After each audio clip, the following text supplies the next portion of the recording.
Séance de rebond à la Bourse de Paris. Les investisseurs se sont précipités sur les secteurs et les valeurs fortement chahutés ces dernières séances.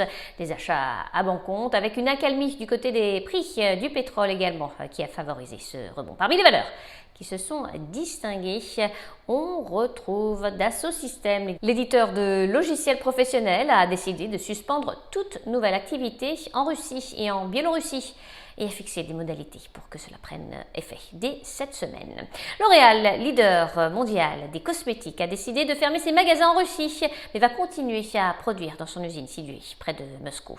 Dans le reste de l'actualité, Saint-Gobain, le spécialiste des matériaux, va investir 120 millions d'euros à partir de 2022 et au cours des prochaines années pour accroître ses capacités de production en isolant en France et accompagner l'accélération du marché de la rénovation énergétique.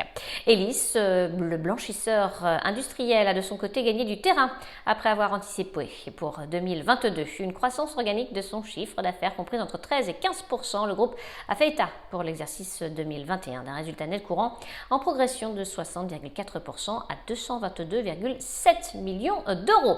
Airbus, l'avionneur, a livré 49 avions pour le mois de février et enregistré 113 commandes. Eramet, un des leaders mondiaux des métaux d'alliage, a nommé Nicolas Carré en qualité de directeur financier à compter du 2 mai en remplacement de Thomas Devedjian. Nicolas Carré est actuellement responsable de la division mines et métaux du groupe.